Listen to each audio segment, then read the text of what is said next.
Sekondiin dhibbaa waliif irraati jalqabee jira. Odeeffannoo jalqabaatti dabaran abboo maqaasooti.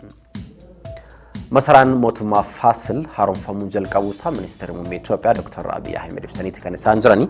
Ministeerri muummee Dr. Abiy Ahmed ergaa karaa fuula miidiyaa hawaasaa isaaniitiin dabarsaniin magaalaa Gondaritti masaraan mootummaa Faasil haaromsi jalqabeeti jira. Sadarkaa gaarii irrattis argama jechuudhaan ibsaniiti kan isaan jiran.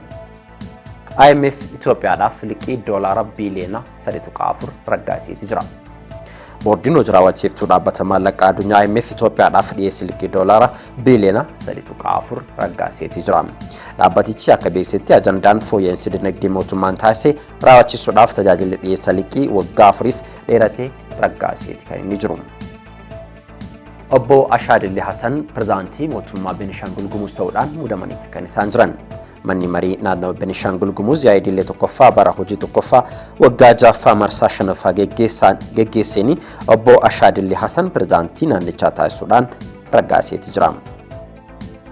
Magaalaa Finfinneetti balaa tiraafikaa mudateen lubbuu namoota 3 darbuun gabaafame.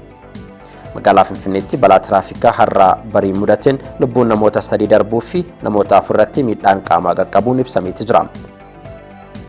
Kibbaa Hinditti balaa siigalafaa mudateen lubbuu namoota 43 olii darbuun isaa dhagahame.